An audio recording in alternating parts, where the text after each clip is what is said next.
Hola, my friends. Welcome back. My name is Jordan, and you're listening to the Yoni Swell podcast, where we dive deep into the sacred feminine, nervous system regulation, and into the places within us that are ancient, alive, and wildly wise. Today, we're going somewhere that may shake something up within you. Perhaps you tune in and actually remember these parts of you. We are going back, way back, before the stories you were told about who women are, who they're supposed to be, and what they're allowed to want before all of that. We're going back to Lilith, the original feminine, the original woman. Now, I want to say this right at the start. To be transparent, this is not the Lilith of the horror stories. This is not the demon. This is not the first wife banished for refusing to be submissive. This is not a cautionary tale. That version of Lilith, that is a patriarchal overlay, a distortion, a rewrite of something so immense, so luminous, so original that it had to be demonized. It had to be controlled. What we're exploring today is the original Lilith, the one who existed before that rewrite, the one that lives within you from your own root chakra right now in this present moment on a cellular level, whether you know it or not. It's the part of you that feels the most natural. I am drawing heavily from the work of Jeffrey Wolf Green, the founder of Evolutionary Astrology, as I am an evolutionary astrology in addition to the work I do.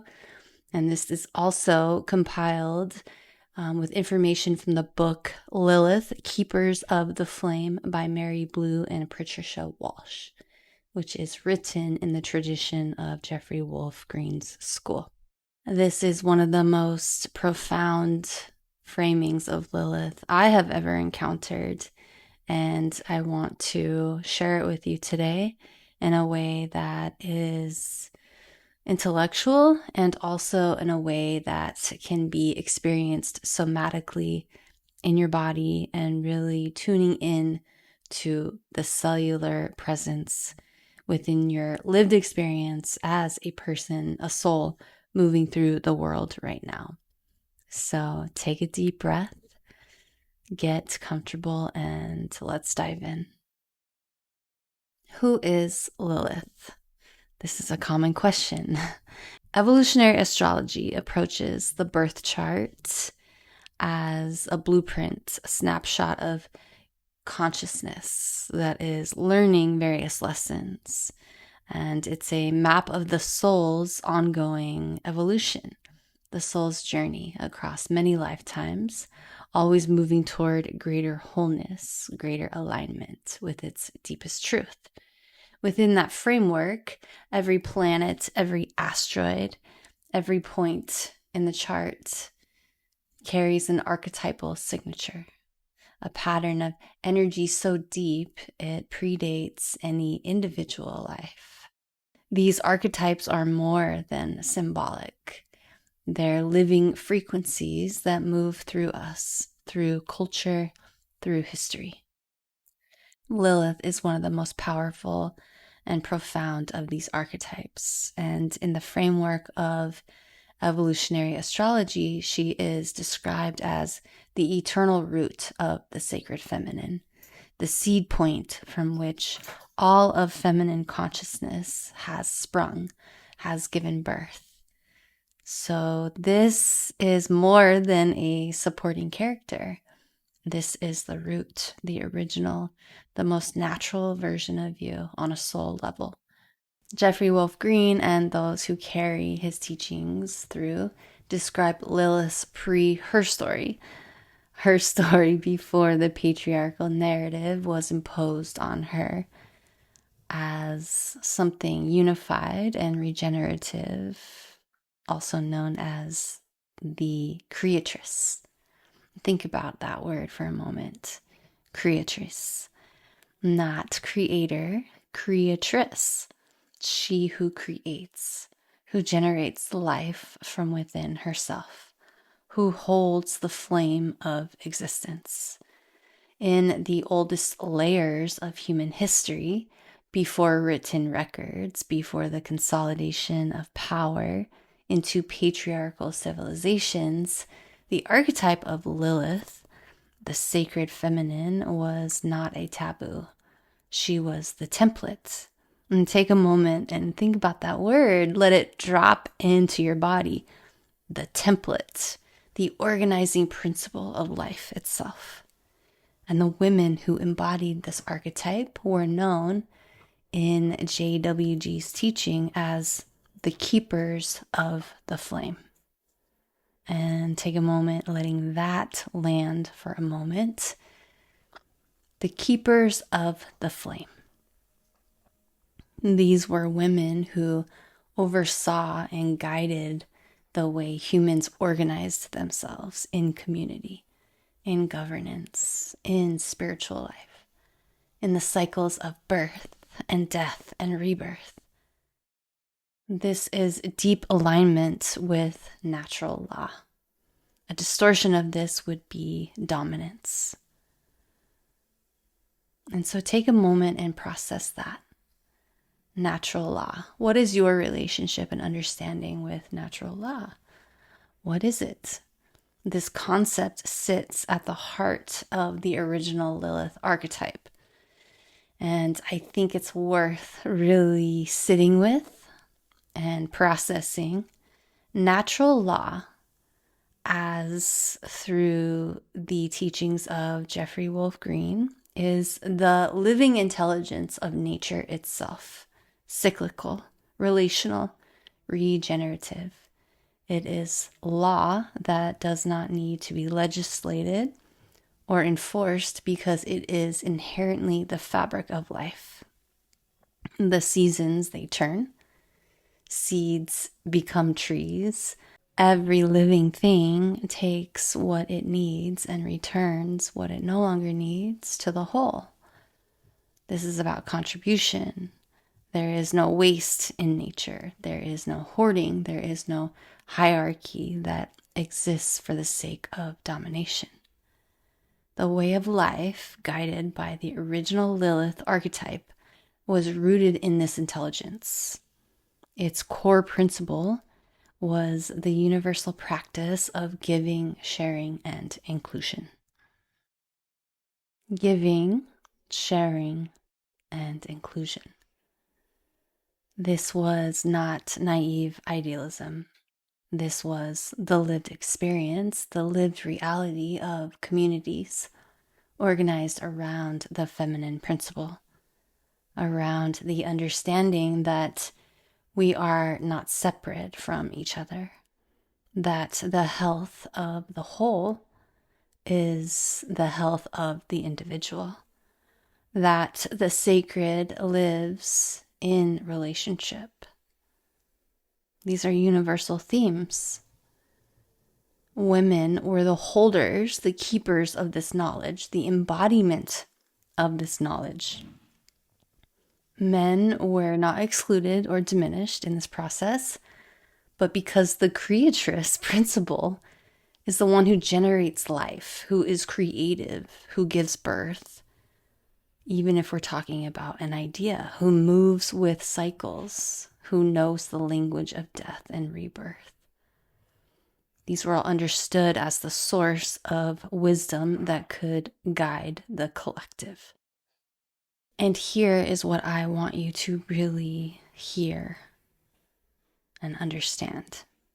You embody this intelligence. This is not history you are reading about from a distance. This archetype lives in your cellular memory, the longing you feel for community that actually holds you, supports you, nudges you for ways of living that feel right, for a world organized around care and reciprocity. That longing is Lilith in you, recognizing what she once knew. Take a moment, and can you feel that? The part of you that is already aware and deeply senses this, feels this, and knows this. Now let's talk about how this shows up practically in the birth chart and in lived experience. Through the lens of EA, Evolutionary Astrology, the original Lilith, which is an asteroid body in the sky, it's not Black Moon Lilith, which is different. The Lilith archetype within your chart is the asteroid body. And this archetype points to where we carry the memory of this nature, this original power, and also where we carry the wound of its suppression. Where Lilith sits in your chart by sign and house shows you where the original feminine fire lives within you, and also where you've learned to suppress, exile, and or distort it under the pressure of the world's expectations. And here's the evolutionary invitation. Feel this in your heart. Allow yourself to open up. Lilith in your chart is asking you to return to your nature, to return to someone you already are. In your body, Lilith often shows up as the deep, instinctive knowing, that gut feeling that says this isn't right when everything looks fine on the surface, though that erotic aliveness that refuses to be fully domesticated. It's that part of you that knows how to follow their intuition. This is the part of you that can sense when something isn't right and trusts that. It is the rage that rises when something sacred is violated. The capacity for ecstasy that goes far beyond what polite society permits. She shows up in your relationships as the part of you that will not merge or disappear, who will not make themselves small for others to feel comfortable. The one who insists on her own nature, her own desires, her own terms. Essentially, she is whole unto herself. And as she is doing that, she is calling forth others to do the same for themselves. This is really important. And take note from a relational perspective, she shows up in your spiritual life as the direct embodied knowing of the divine. We are not experiencing that through the external authority and systems, man-made structures. We feel that and we taste that and we experience that from our own embodiment connected to source. Every time you've silenced yourself, every time you've made yourself digestible for others, the evolutionary imperative of our moment here right now, which is JWG's work, it speaks so powerfully. It's the reclamation. It's the reclamation within our relationships, our community, and love. It's the insistence that your wild, sacred, original nature be included in all of those things authentically. It's that wild, sacred, original nature, that part of you that's here to experience her flame in her nature, authenticity, through reciprocity and honoring oneself and their nature. So what does it look like to embody the Lilith archetype in its original, undistorted form today? Keepers of the flame is a term that is expressed through the book written by Mary Blue and Patricia Walsh, and this refers to those souls who hold and embody the consciousness of the sacred feminine alive in a world that has largely forgotten it. So this isn't a title that you apply for. It is simply a recognition of what you already are, the natural, undistorted, pure version of you. It means living in alignment with natural law, with the understanding that giving, sharing, and inclusion are not weaknesses, but the most sophisticated forms of social intelligence ever evolved. It means trusting your instincts over institutions, man-made structures, and systems.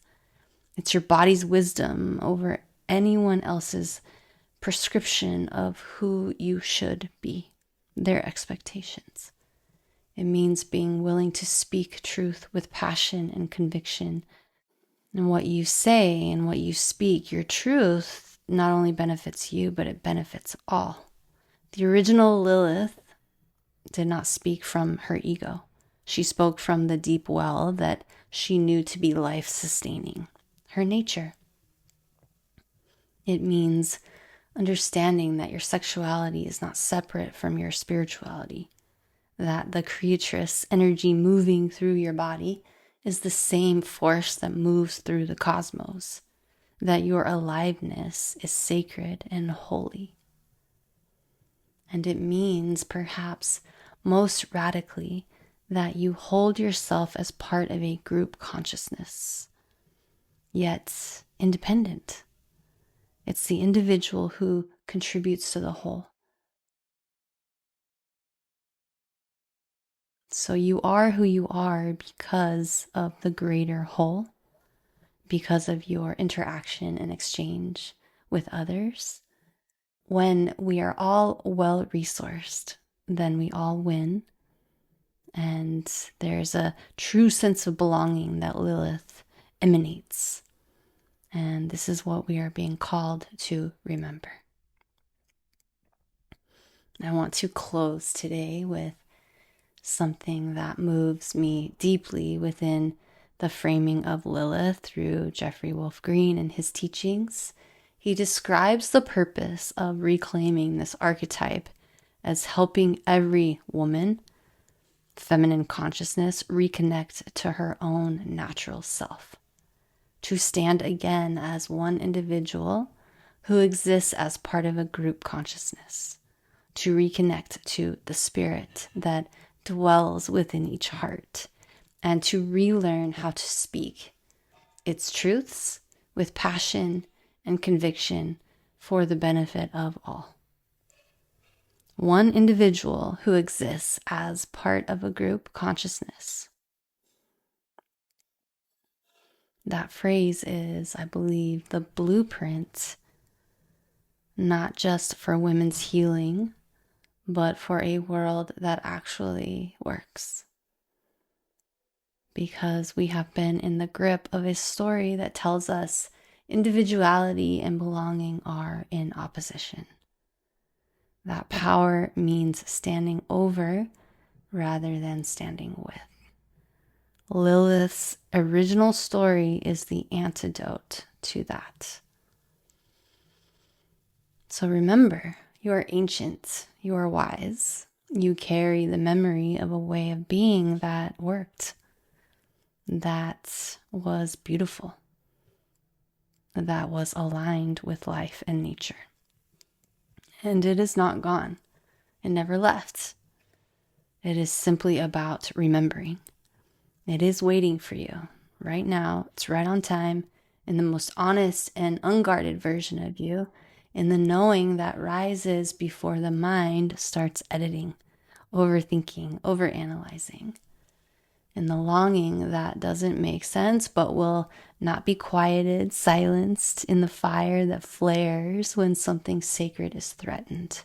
This is Lilith, and that is you. That is the flame being kept even now by your very existence. And thank you for being here. Thank you for remembering.